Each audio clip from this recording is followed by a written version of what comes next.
اس سلسلے میں ہمیں جدید دنیا کی سب سے زیادہ متضاد اصطلاح مارکسزم کے ساتھ اپنے ہم رویے کے تعارف سے کرنی ہوگی۔ جب یہ پوچھا جاتا ہے کہ ہم مارکسی ہیں یا نہیں، تو اس وقت ہماری رائے وہی ہے جو کسی طبیعت دان یا ماہر حیاتیات کی ہو سکتی ہے، یعنی جب ان سے پوچھا جائے کہ تم نیوٹن وادی ہو یا پاسچر وادی ہو۔ کچھ ایسے واضح اور عیاں حقائق ہیں جو عوام کے شعور کا حصہ بن چکے ہیں، اور جن کے بارے میں سچ پوچھو تو بحث بے معنی ہے۔ ایک فرد کو ناگزیر طور پر ایسے مارکسی ہونا چاہیے جیسا کہ طبیعت میں کوئی نیوٹن وادی یا حیاتیات میں کوئی پاسچر وادی ہے۔ اس حقیقت کو ذہن میں رکھیں کہ اگر نئے مظاہر نئے غور و فکر کے متقاضی ہیں تو یہ نئے خیالات پرانی سوچ کی جزوی صداقت کو خود میں جذب کرتے ہیں، لیکن اس کا خاتمہ نہیں کرتے۔ ایسی ہی ایک مثال آئنسٹائن اور پلاک کی نسبتیت اور کوانٹم کے نظریات کا نیوٹن کی کلاسیکل طبیعت سے تعلق ہے۔ یہ نظریات اس انگریز سائنسدان کے نظریات سے انکار نہیں کرتے اور نہ ہی اس کا انکار ہے، بلکہ وہ نیوٹن کے احسان مند ہیں کہ جس کی وجہ سے طبیعت مکان کے بارے میں متعدد نئے نظریات قائم کر سکی۔ سماجی اور سیاسی علم کا ارتقاء ایک تاریخی سلسلہ ہے، اور اس سلسلے میں اصلاح اور تبدیلی کا ایک لگاتار عمل جاری و ساری ہے۔ بنی نوع انسان ابتدا میں چینی، عربی اور ہندی ریاضی وجود رکھتا تھا، لیکن آج ریاضی ان حد بندیوں سے آزاد ہے۔ جیسے فطری سائنس کی تاریخ میں ایک یونانی فیثاغورس، ایک اطالوی گلیلیو، ایک انگریز نیوٹن، ایک روسی لویاچوسکی اور جرمن آئنسٹائن وغیرہ وجود رکھتے ہیں۔ اس طرح سماجی اور سیاسی عمل کے دائرے میں عالم ڈیموکریٹس سے کارل مارکس تک نے اپنے اصولوں، تحقیقات، تجربات، نظریات کی بنیاد پر اضافہ اور اصلاحات کی ہیں۔ مارکس کی قابلیت اس میں ہے کہ وہ سماجی فکر کی تاریخ میں معیاری تبدیلی لائے ہیں۔ وہ تاریخ کی تفسیر کرتے ہیں، اس کی تحریک سمجھاتے ہیں اور مستقبل کے بارے میں پیشگوئی کرتے ہیں، لیکن ان تمام علمی اضافوں کے ساتھ ساتھ وہ ایک ایسے انقلابی خیال کا اظہار کرتے ہیں جس کے مطابق دنیا کی صرف تشریح کرنا کافی نہیں بلکہ اسے تبدیل کرنا بھی لازم ہے۔ انسان صرف ماحول کا غلام اور آلہ نہیں ہے، بلکہ وہ اپنے آپ اور اپنی تقدیر کا خالق ہے۔ اس وقت مارکس خود کو ایک ایسی صورتحال میں مبتلا پاتا ہے جس میں ان سب لوگوں کے الزامات کا مرکز بن جاتا ہے جو ڈیموکریٹس کے ساتھ روا رکھی گئی اور اس رسم کو دہرانے کے حامی ہیں، جس میں افلاطون اور ایتھنز کے غلامانہ نظام کے مفکرین نے اس کی کتابوں کو نظر آتش کیا تھا۔ اس انقلابی مارکس سے ابتدا کرتے ہوئے ایک سیاسی گروہ ٹھوس خیالات کی بنیاد پر خود کو منظم کرتا ہے۔ مارکس اور اینگل جیسی دیو پیکر شخصیات کی بنیاد پر یہ گروہ ترقی اور ارتقاء کے بہت سے نئے مراحل لینن، اسٹالن، ماؤ سوویت و چونی ریاستوں کی صورت میں طے کرتا ہے، اور اس کی ابھی مزید دیگر مثالیں ملتی ہیں۔ کیوبا کا انقلاب مارکس کے ساتھ نباہ اس وقت کرتا ہے جب مارکس کو سائنس اور علم کو ترک کر کے انقلابی بندوق کو کندھا دیتا ہے۔ یہ انقلاب مارکسی فکر میں ترمیم و تکرار نہیں کرتا، بلکہ اس مارکس کا ساتھ دیتا ہے جو خود کو تاریخ کے مطالعے اور پیشگوئیوں سے آزاد کرتا ہے، یعنی انقلابی مارکس جو تاریخ میں لڑائی کی راہ دکھاتا ہے۔ ہم عملی انقلابی اپنی جدوجہد میں صرف عالم مارکس کے اشکار کیے گئے قوانین کی تکمیل کرتے ہیں۔ ہم صرف عالم مارکس کی پیشگوئیوں کے ساتھ نباہ کرتے ہیں، اور جیسے جیسے ہم بغاوت اور پرانے راج کے خلاف جدوجہد کا سفر کرتے ہیں، ویسے ویسے ہم اس نظام کے خاتمے کے لیے عوام کی حمایت حاصل کرتے ہیں، اور عوام کی یہی مسرت ہماری جدوجہد کی بنیاد ہے۔ مارکسزم کے اصول کیوبا کے انقلاب میں بھی موجود ہیں، اور اس حقیقت سے آزاد کہ اس انقلاب کے رہنما کون سے خیالات رکھتے ہیں، اور یہ رہنما نظریاتی حوالے سے تاریخ کے قوانین کے کس حد تک ماہر ہیں۔ گوریلا جنگ کے ہر مختصر تاریخی لمحے نے الگ سماجی تصورات کی تشکیل کی تھی، اور کیوبا کی سماجی حقیقت کے الگ الگ رخوں کو سمجھایا تھا۔ ان لمحات نے انقلاب کے مسلح رہنماؤں کی سوچ کا تعین کیا تھا، جس کو الگ حالات میں سیاسی رہنمائی کی حیثیت اختیار کرنی تھی۔ زمین پر قدم رکھنے سے قبل گوریلوں پر ایک ایسی ذہنیت حاوی تھی جو کافی حد تک موضوعی تھی۔ ہمیں تیز و توانا عوامی ابھار پر اندھا اعتماد تھا، اور یہ اعتماد تھا کہ حکومت ایک ہلکی جھڑپ خود رو عوامی احتجاجات کی حمایت میں اپنے اختتام کو پہنچے گی۔ یوں کیوبا کے امر باتستہ کا زوال ہوگا، لیکن میدان جنگ میں داخل ہونے کے ساتھ ہی شکست کا منہ دیکھنا پڑتا ہے، اور تمام قوتوں اور صلاحیتوں کی مکمل تباہی از سرنو تنظیم کاری کی تشکیل کا تقاضا کرتی ہے۔ وہی جدوجہد کے جذبے سے بھرپور بچے کوچے انقلابی اس نتیجے پر پہنچے کہ سارے جزیرے میں موجود خودرو تحریکوں پر انحصار کرنا ایک غلط فہمی تھی۔ انہیں اس حقیقت کا ادراک بھی ہوا کہ جنگ ایک طویل عرصے تک جاری رہے گی، جو اس لڑائی میں دیگر ساتھیوں کی شراکت و حصہ ناگزیر ہے۔ دو واقعات لڑائی کے نقطہ نظر سے نہیں بلکہ نفسیاتی طور پر نمودار ہوئے جو انتہائی اہمیت کے حامل تھے۔ پہلا واقعہ یہ ہوا کہ شہری عوام جن پر مرکزی گوریلا گروہ مشتمل تھا، دیہاتیوں کے لیے جو نفرت محسوس کرتے تھے وہ ختم ہو گئی۔ اس کے برعکس دیہاتیوں کا گوریلا گروہ پر اعتبار نہیں تھا، وہ حکومت کے وحشی رویے سے خوفزدہ تھے۔ لڑائی کے اس مرحلے میں ایسی دو حقیقتوں نے اپنا اظہار کیا جو ان الگ الگ سماجی حصوں کے نقطہ نگاہ سے انتہائی اہمیت کے حامل ہیں۔ دیہاتیوں پر یہ حقیقت اچھی طرح واضح تھی کہ فوج کی طرف سے ہر قسم کے عتاب اور وحشی رویے گوریلا جنگ کو ختم کرنے کے لیے کافی ہیں، ہر چند کہ یہی فوج ان دیہاتیوں کے گھروں، خاندانوں اور فصلوں کو تباہ کر سکتی تھی۔ دیہاتیوں کے لیے گوریلا جتھوں کے دفاع کی آڑ لینا درست حل تھا، جو ثابت بھی ہوا، اور اسی طرح گوریلوں کو بھی اپنی لڑائی میں یہی دیہی باشندوں کی ناگزیریت شمولیت کا احساس ہو سکا۔ باتستہ کی حکومت کا باغی گوریلوں پر بڑے حملے کے نتیجے میں جنگ نے ایک نئی صورت اختیار کی اور موجودہ قوتوں کا باہمی تعلق کا رخ انقلاب کی جانب مڑ گیا۔ 1.5 ماہ کے اندر اندر دو چھوٹے جتھے، جن میں 81 اور دوسرا 140 افراد پر مشتمل تھا، ہزاروں سپاہیوں کا گھیرا توڑ کر کیما گوبی کا علاقہ عبور کر کے لاس پہنچ گئے، اور اس طرح سے جزیرے کو 2 حصوں میں تقسیم کرنے کے کام کی ابتدا ہوئی۔ یہ عجیب، سمجھ میں نہ آنے والی اور حیرت میں مبتلا کرنے والی حقیقت لگتی ہے کہ انتہائی کم تعداد کے یہ 2 جتھے مؤثر رابطے، مضبوط نقل و حرکت و حملہ اور جدید لڑائی کے ہتھیاروں کے بغیر ایک جدید تربیت یافتہ اور اچھی طرح مسلح فوج کا مقابلہ کر سکے۔ ہر جنگجو گروہ کی کوئی اہم خاصیت اس گروہ کی کامیابی کی بنیاد ہوتی ہے۔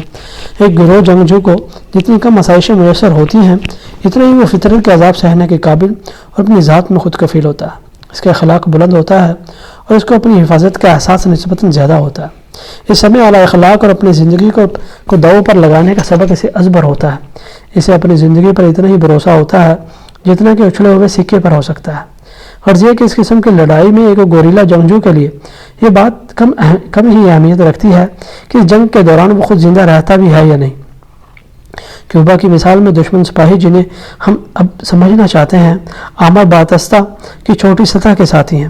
یہ وہ لوگ ہیں جنہیں منافع خوروں کی طویل قطاروں میں آخری بچے کچے ٹکڑے نصیب ہوتے ہیں، اور یہ قطار وال اسٹریٹ سے شروع ہو کر ان پر ختم ہوتی ہے۔ یہ اپنے مراد کا دفاع کرنے پر مجبور ہیں، لیکن یہ مراد کا اس حد تک دفاع کرتے ہیں جس حد تک وہ ان کے لیے اہمیت کی حامل ہے۔ ان کی تنخواہ اور پینشن تکالیف اور خطرات کی قدر کے متبادل ہیں، لیکن یہ کبھی بھی ان کی زندگیوں کے متبادل نہیں ہو سکتی۔ اگر ان مراد کا دفاع ان کے لیے مہنگا ثابت ہوتا ہے تو پھر ان کی بہتری اس سے دستبردار ہونے میں ہے، یعنی گوریلا جنگ کے خطرات سے نجات میں ہے۔ ان دونوں تصورات اور اخلاقی رویوں سے فرق واضح ہوتا ہے جس نے 31 دسمبر 1958 کے بحران کو جنم دیا۔ یہاں یہ بغاوت اختتام کو پہنچی، لیکن وہ افراد جو اورینٹ، کیما گوبی، لاس شہر کے پہاڑوں اور میدانوں میں سخت جدوجہد اور لڑائی کے نتیجے میں ہوانہ پہنچے، وہ نظریاتی طور پر ایک جیسے افراد نہیں تھے۔ یہ وہی تھے جنہوں نے لاس کو لورارڈ کے ساحلوں پر قدم رکھے تھے اور جو جدوجہد کے ابتدائی مراحل میں شریک تھے۔ ان کی دیہی باشندوں میں بے اعتباری اب ان کے لیے پیار اور احترام میں تبدیل ہو گئی۔ ان کی دیہی زندگی کے بارے میں لا علمی ہمارے کسانوں کی ضروریات کے بارے میں جانکاری پر منتشر ہوئی۔ ان کا سماجی اعداد و شمار اور نظریے سے ناپختہ تعلق عمل کے سیمن سے مضبوط اور پختہ ہو گیا تھا۔ زرعی اصلاح کے اعلان کے ساتھ جس کی ابتدا ایک خاص علاقے سے ہوئی ہے، یہ انقلابی سامراج کے ساتھ تصادم میں آتے ہیں۔ یہ جانتے ہیں کہ زرعی اصلاح ہی وہ بنیاد ہے جس پر نئے کیوبا کی بنیاد رکھی جا سکتی ہے۔ یہ جانتے ہیں کہ زرعی اصلاح بے زمین کسانوں کا دھرتی کا مالک بنا دے گی اور یہ زمین کو منصفانہ تقسیم پر مشتمل قبضہ خوروں سے آزاد کرائے گی۔ یہ انقلابی یہ بھی سمجھ رہے ہیں کہ زمین کے یہ غیر منصفانہ آقا امریکہ کی حکومت اور ریاستی اداروں پر اثر و رسوخ رکھتے ہیں، لیکن ان انقلابیوں نے بہادری، کھلے دل اور عوام کی حمایت کے ساتھ مشکلات پر فتح حاصل کرنا سیکھ لیا ہے، اور انہوں نے آزادی کا وہ مستقبل دیکھا ہے جو ہماری تکلیف کے کسی دوسرے مرحلے پر ہمارا انتظار کر رہا ہے۔ تشہیر اور پروپیگنڈا۔ انقلابی نظریات کی مکمل بڑھوتری اور اشاعت کا انتظام کیا جائے۔ تشہیر کی یہ کوششیں سوچی سمجھی منصوبہ بندی سے کی جائے اور اس کے لیے 2 الگ الگ عملے مقرر کیے جائیں، ایک پوری قوم اور عوام کے لیے اور دوسرا صرف گوریلا سپاہیوں کے لیے۔ اس شعبے کا سربراہ کا فرض ہے کہ وہ دونوں حصوں میں مضبوط ربط اور تعلق قائم کرے۔ ملک اور قومی سطح پر یہ پروپیگنڈا رسائل، اخبارات، ریڈیو، کسانوں، مزدوروں، دشمنوں کے سپاہیوں کے لیے تیار کردہ خاص کتابچوں وغیرہ کے ذریعے کیا جا سکتا ہے۔ اس سلسلے میں گوریلا حقائق کے بارے میں بحث وغیرہ کریں۔ گوریلا علاقے کے اندر بہترین پروپیگنڈا کیا جا سکتا ہے۔ ریڈیائی اور چھپی ہوئی اطلاعات کے ساتھ فضائی حملوں سے بچاؤ اور دشمن کی چالوں کے بارے میں زبانی ہدایات دیتے رہیں۔ ریڈیو تشہیر کا بہترین ذریعہ ہے جس کی مدد سے ملک میں کارآمد اور مؤثر اپیلیں نشر کی جا سکتی ہیں۔ اس سلسلے میں ہمیشہ سچ بولیں۔ یاد رکھیں کہ ایک معمولی نوعیت کی سچی خبر اگر ڈھنگ سے پیش کی جائے تو یہ بہت ہی من گھڑت خوبصورت خبروں سے زیادہ اثر رکھتی ہے۔ انٹیلیجنس، خود کو پہچاننے اور دشمن کی شناخت سے آپ سینکڑوں جنگیں جیت سکتے ہیں۔ درست جاسوسی اور دشمن کے بارے میں مکمل معلومات لڑاکا فوج کے لیے انتہائی معاون ہے۔ مقامی آبادی سے خبروں اور دشمن کے بارے میں اطلاعات کی امید کی جا سکتی ہے، لیکن یاد رکھیں آپ میں چھوٹی، جھوٹی اور سچی خبروں کی شناخت اور ان میں فرق کا سلیقہ اور ڈھنگ ہونا چاہیے۔ جیسے ہی گوریلا علاقے کے پوسٹ آفس اور ڈاک کی تقسیم کا انتظام ہو جائے تو دشمن کے بارے میں اطلاعات حاصل کرنے کی کوشش کریں۔ دشمن کے کیمپ میں خواتین کو بھیجیں۔ تربیت یافتہ مرد اور عورتیں افواہیں پھیلاتے رہیں۔ اس طرح دشمن میں افراتفری اور خوف کی بنیاد ڈالیں۔ نظریاتی تبلیغ و تربیت، لڑائی کے دوران شروع میں گوریلا سپاہیوں کی تربیت خود ہو جاتی ہے۔ وہ جس قسم کی زندگی گزار رہے ہوتے ہیں وہ ان کے لیے بہترین معلم ہوتی ہے، جو روزمرہ کی ذاتی تربیت سے نہ گزرے ہوں۔ سپاہی اپنے ساتھیوں کو ہتھیاروں کے استعمال، لڑائی کے حربوں، چالوں اور عام لوگوں سے برتاؤ وغیرہ کے بارے میں بتا سکتے ہیں، لیکن ابتدا میں گوریلا سپاہیوں کا قیمتی وقت باقاعدہ ٹریننگ کورس میں ضائع نہیں کرنا چاہیے۔ بعد میں جب اچھا خاصا علاقہ آزاد کرا لیا جائے تو پھر نئے رضاکاروں کے لیے باقاعدہ تربیت گاہیں کھولی جا سکتی ہیں۔ ان سکولوں میں ان رضاکاروں کو تربیت دی جائے جو ابتدائی گوریلا دور کی تکالیف اور مشکلات سے نہ گزرے ہوں۔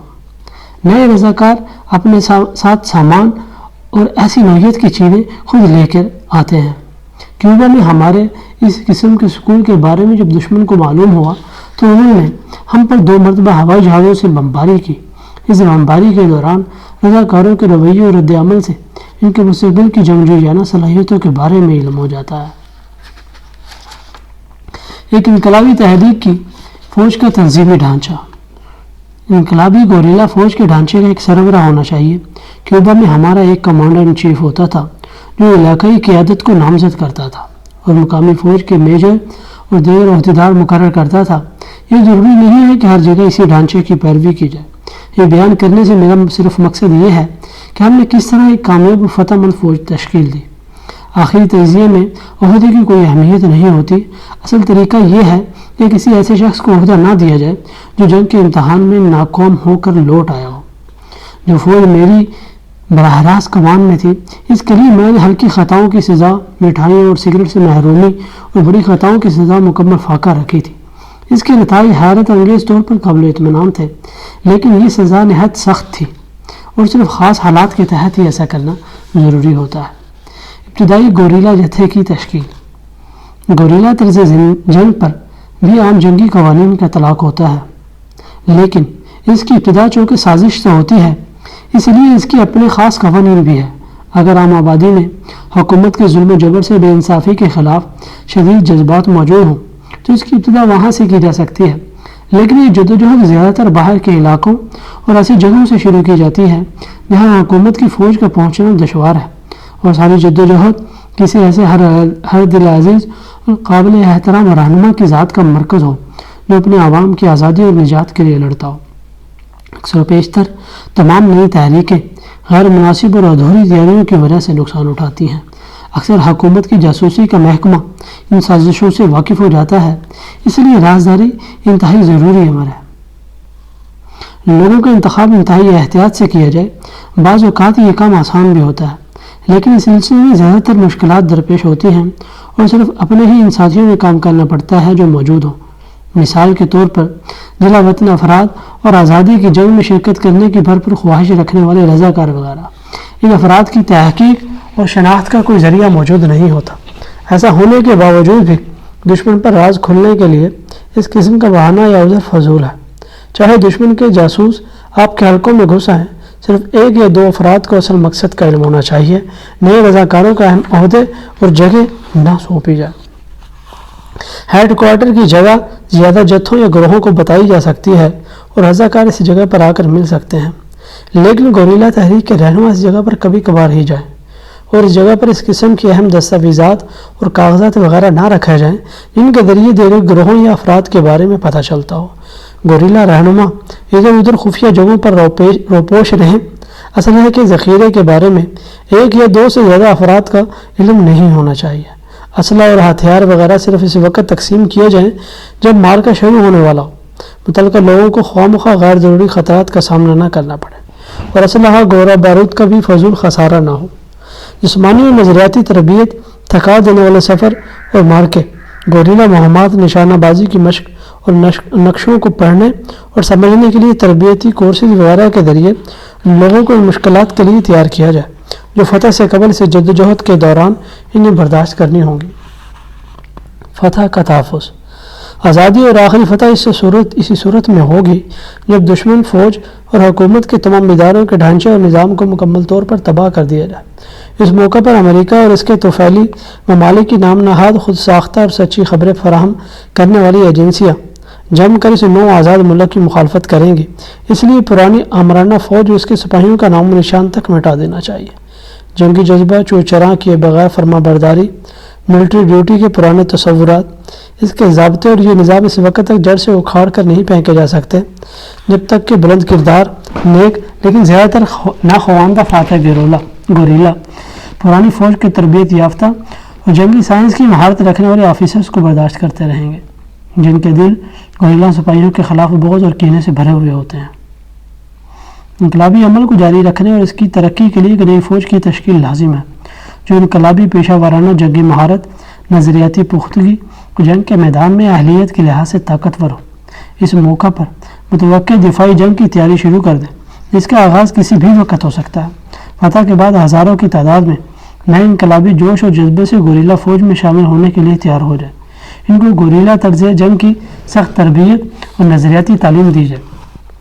فوجی یونٹوں میں تبدیل شدہ نئے انقلابی حقائق کے مؤثر اور مفید تشہیر کے لیے پروپیگنڈے کا نظام قائم کیا جائے۔ کیوبا کے موجودہ حالات کا تجزیہ اور اس کا مستقبل۔ اس واقعے کو 1 سال کا عرصہ بیت چکا ہے۔ کامریڈ چی نے یہ کتاب کیوبا انقلاب کے 1 سال بعد 1960 میں تحریر کی تھی، جب ایک طویل جدوجہد کے بعد ہم نے کیوبا کے آمر کو راہ فرار اختیار کرنے پر مجبور کیا تھا۔ ہماری حکومت عظیم سماجی، معاشی اور سیاسی کامیابیوں سے ہمکنار ہو چکی ہے۔ ہمارا قومی انقلاب بنیادی طور پر زرعی تھا، لیکن اس کو محنت کشوں، درمیانے طبقے اور یہاں تک کہ کسی حد تک کچھ کارخانہ داروں کی بھی پرجوش حمایت حاصل تھی۔ ہمارا انقلاب اب ایک خاص بین الاقوامی اہمیت حاصل کر چکا ہے اور اسے عوام کی تائید و توثیق حاصل ہے۔ اس ضمن میں پہلے بیان کیے گئے تمام قوانین اور ضوابط کو دہرانا مقصد نہیں ہے، بلکہ ان میں سے کچھ کی اہمیت پر اس طرح زور دینا ہے کہ کیوبا کے عوام کے لیے نئی حکومت کی دلچسپی واضح ہو جائے۔ پہلے ہم کرائے اور ٹھیکے کے قوانین اور عوامی استعمال کی اشیاء کی قیمتوں کو دیکھیں گے۔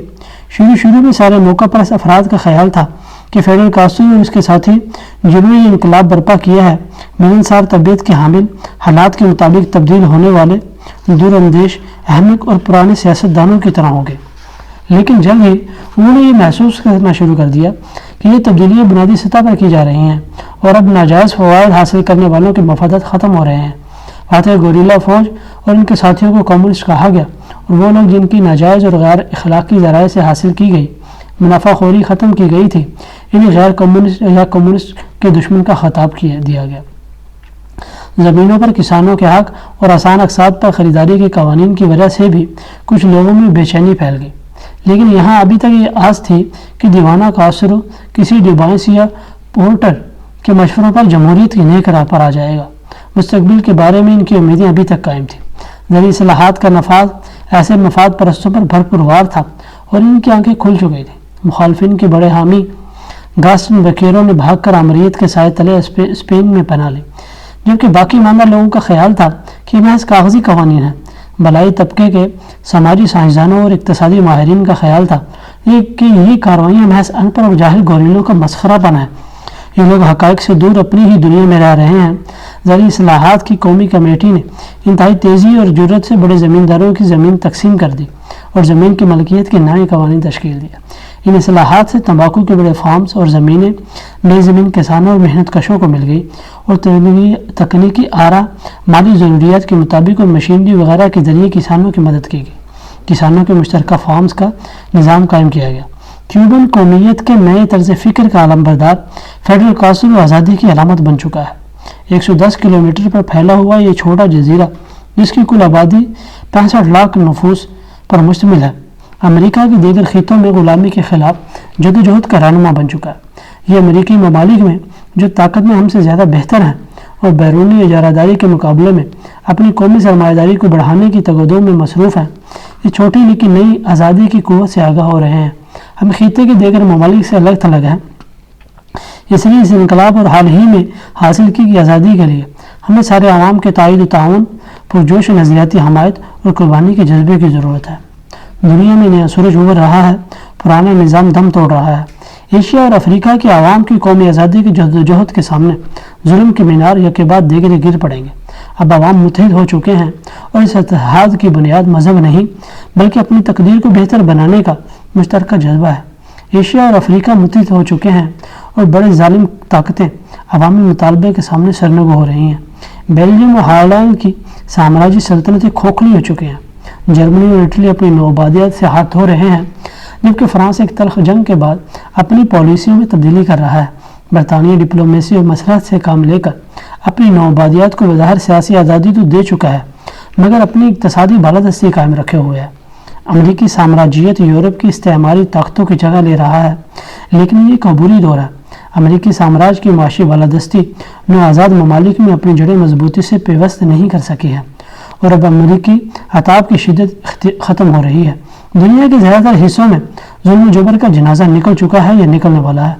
امریکہ کے خطوں کی حالت مختلف ہے. کچھ عرصے قبل برطانوی سامراج نے ہمارے علاقوں کو چھوڑ دیا تھا، لیکن نو عمر یام کی امریکی سرمایہ داری نے یہاں برطانوی طرز پر جمہوری حکومت قائم کر کے ہماری لوٹ کھسوٹ شروع کر دی اور لاطینی امریکہ کے 20 ممالک میں ہر ایک پر اپنی حکومت قائم کر دی. یہ امریکی لوٹ کھسوٹ اور ایک اجارہ داری کے علاقے ہیں. امریکی سامراج کی وجہ سے ہی یہ اجارہ داری قائم ہے اور امریکی سامراج کے بغیر یہ اجارہ داری ختم ہو جائے گی. اگر لاطینی امریکہ کی ساری آبادی اپنی عزت اور آزادی کا علم بلند کر دے جیسا کہ کیوبا نے کیا ہے تو یہ اجارہ دارانہ حکومتیں گر پڑیں گی. کیوبا نے سامراجیوں کے لیے 2 بڑی مثالیں قائم کی ہیں. اجارہ دار اس وقت تک چین سے نہیں بیٹھیں گے جب تک یہ بری مثال قائم اور زندہ ہے. ان کے سربراہ یہ اعلان کرتے ہیں کہ ہمیں تباہ کر دیا جائے گا. اجارہ داری اور لوٹ کھسوٹ کے یہ حاشیہ بردار جو کانگریس کے ممبران کے سیاسی لباس میں جلوہ گر ہوتے ہیں، ان کا کہنا ہے کہ کمیونزم کے اس مرکز کیوبا میں مداخلت کرنا ضروری ہے. اس کا مطلب اور مقصد یہ ہے کہ کیوبا کو ناگزیر طور پر تباہ کر دیا جائے. خیر اب دیکھتے ہیں کہ ان کی کامیابی کا امکان کس حد تک ہے کہ ناکہ بندی ان کا پہلا حربہ ہے. مثال کے طور پر امریکہ ہمارے بینکوں کو قرض دینا بند کر سکتا ہے، باہر کے لوگوں کو ہمارے کاروباری حلقوں اور بینکوں کے ساتھ لین دین سے منع کر سکتا ہے اور امریکہ مغربی یورپ کو بھی اپنی ان حربوں کو استعمال کرنے کے لیے آمادہ کر سکتا ہے. لیکن صرف ان حربوں سے ان کا کام نہیں چلے گا. ابتدا میں یہ اقتصادی پابندیاں ہماری معیشت پر زبردست دباؤ کا باعث بنے گی، لیکن آخرکار ناکہ بندی کرنے والے ممالک پر اس کا الٹا اثر پڑے گا. ہم اجارہ داروں کی طرف سے بمباری اور گنے کی فصل کو جلا کر راکھ کر دینے کی دھمکیوں سے بھی پریشان نہیں ہیں. یہ دھمکیاں صرف عوام کی نظروں میں انقلابی حکومت کی اہمیت کو کم کرنے کے لیے دی جا رہی ہیں.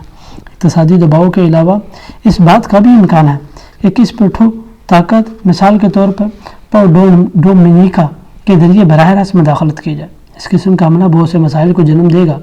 بے شک یہ اندیشہ بھی ہمیشہ پیش نظر رہے کہ اجارہ داروں کے غاز و غضب اور غصے کے نتیجے میں اس دیوانے فیڈرل کاسٹرو کو مروا دیا جائے اور اس طرح اس کے دیگر دیوانے ساتھی نشانہ بنا دیا جائے. ایسا ہوتے ہوئے بھی اے اجارہ داری کے ٹھیکیداروں عوام کو مت بھولو. عوام تمہیں تباہ و برباد کر کے رکھ دیں گے اور انتہائی خطرناک انتقام لیں گے. پھر کوئی چیز یا کوئی شخص ان کو روک نہیں سکے گا. دوسرا حربہ یہ ہے کہ کیوبا کو ملنے والے اسلحہ کے ذرائع بند کر دیے جائیں. آخری حربے کے طور پر وہ براہ راست حملہ کرنے کا بھی سوچ سکتا ہے اور اس وقت شاید وہ اپنی IBM مشینوں پر اس کے بارے میں فوائد و نقصانات کو سامنے رکھ کر سوچ بچار میں مصروف ہے. وہ اسپین والا بھی حربہ استعمال کر سکتے ہیں. مثال کے طور پر جلا وطن اور رضاکاروں کا استعمال کر سکتے ہیں یا پھر بیرونی سپاہیوں اور کرائے کے فوجیوں کو فضائی اور بحری امداد دے کر روانہ کر سکتے ہیں. لیکن اس کے باوجود بھی دشمن کامیاب نہیں ہو سکتے. اس کے بہت سارے اسباب ہیں. یہ 1960 کا سال ہے۔ یہ غیر ترقی یافتہ ممالک کی فتح کا وقت ہے، یہ عوامی آزادی کا وقت ہے، یہ وہ وقت ہے جس میں موت کے سوداگروں کی حکومت میں پسنے والے کروڑوں محنت کشوں کی آواز گونجے گی۔ ہر ایک مسلح اور نظریاتی لحاظ سے پختہ و مظلوم قوم اپنے دھن کے پکے رہنماؤں کی قیادت میں جنگ لڑے گی۔ شہروں میں مزدور اپنے کارخانوں کی حفاظت کے لیے جان کی بازی لگا دیں گے، اور کسان اپنی زمینوں پر قابل ہونے والے حملہ آور ظالموں کو ہلاک کر دیں گے۔ کیوبا کا انقلاب، نظریاتی مطالعے کے لیے کچھ نوٹس۔ یہ ایک ایسا انوکھا انقلاب ہے جس کے بارے میں کچھ لوگوں کی رائے ہے کہ یہ انقلاب انقلابی علم کے بنیادی اصول کی نفی کرتا ہے۔ کامران لینن اس اصول کو اس طرح بیان کرتے ہیں کہ انقلابی نظریے کے بغیر انقلاب ممکن نہیں ہو سکتا۔ در حقیقت یوں کہنا زیادہ مناسب ہوگا کہ انقلابی نظریہ جو سماجی سچائی کا اظہار ہے وہ ایسے کسی بھی بیان سے آزاد ہے۔ بالفاظ دیگر، نظریے پر مہارت کے بغیر بھی انقلاب کامیاب و کامران ہو سکتا ہے، لیکن اس کے لیے ضروری ہے کہ حقائق کی درست تشریح کی جائے اور موجودہ انقلابی قوتوں کو بھی جائز اور درست طور پر کام میں لایا جائے۔ انقلاب ہمیشہ الگ الگ رجحانات کے عنصر اپنے اندر سموئے ہوئے ہوتا ہے جو عمل اور انقلاب کے اولین مقاصد میں یکجا ہو جاتے ہیں۔ یہ اچھی طرح واضح ہے کہ اگر قیادت انقلابی عمل سے قبل پختہ نظریاتی جانکاری رکھتی ہے تو وہ حالات کے موافق نظریے کے ذریعے ٹرائل اینڈ ایرر کے گھیرے سے آزاد ہو سکتی ہے، لیکن ہمارے انقلاب کے بنیادی کرداروں کے پاس بھی کوئی ہم آہنگ نظریاتی کسوٹی موجود نہیں تھی۔ یہ نہیں کہا جا سکتا کہ وہ آج کی دنیا میں موجود موضوعات یعنی تاریخ کے تصورات، سماج، اقتصادیات اور انقلاب سے ناواقف تھے۔ حقائق کی گہرے فہم و ادراک، عوام کے ساتھ قریبی تعلق و رشتے، آزادی کے مقصد سے وابستگی اور عملی و انقلابی تجربے نے اس قیادت کو موقع فراہم کیا کہ وہ جامع نظریاتی نقطہ نظر تشکیل دے سکے۔ یہ مندرجہ بالا خیالات اس دلچسپ مظہر کی تشریح کی تمہید ہے جس نے دنیا بھر میں بغاوتوں کا سلسلہ برپا کیا اور اس انقلاب نے لاطینی امریکہ کے ملک کیوبا میں جنم لیا۔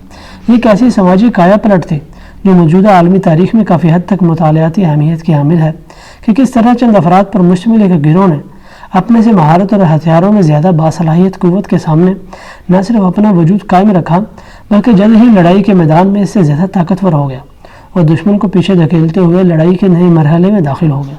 آخری نتیجے کے طور پر اس گروہ نے میدان جنگ میں دشمن پر فتح حاصل کر لی، جبکہ اس گروہ کا عملہ تعداد میں انتہائی کم تھا۔ یہ حقیقت واضح ہے کہ ہم جو نظریے کی ضرورت کی اتنی فکر نہیں رکھتے، اس انقلاب کی صداقت کی تشریح ہرگز ایسی نہیں کرنا چاہتے ہیں کہ ہم ہی اس انقلاب کے بانی موانی ہیں، بلکہ ہم صرف وہ بنیاد بتانا چاہتے ہیں جس کے ذریعے اس انقلاب کے سچ کو سمجھانا ممکن ہو۔ اصولی طور پر کیوبا کے انقلاب کو دو قطعی مرحلوں میں تقسیم کرنا ضروری ہے۔ پہلا مرحلہ جنوری 1959 تک کی مسلح جدوجہد پر مشتمل ہے۔ دوسرا مرحلہ انقلاب کے بعد سیاسی، اقتصادی اور سماجی تبدیلیوں کا اظہار کرتا ہے۔ ہر چند کے یہ دو مرحلے یا دو درجے اور بھی زیادہ حصوں میں تقسیم کیے جا سکتے ہیں، لیکن ہم اس انقلاب کو تاریخی منظرنامے کی حیثیت سے بیان کرنا نہیں چاہتے، بلکہ اس کے برعکس ہم اس سماجی کایا پلٹ کی تفسیر اس کے رہنماؤں کے ساتھ عوام کے ساتھ تعلق میں نمو پاتے ہوئے انقلابی سوچ کے ذریعے کرنا چاہتے ہیں۔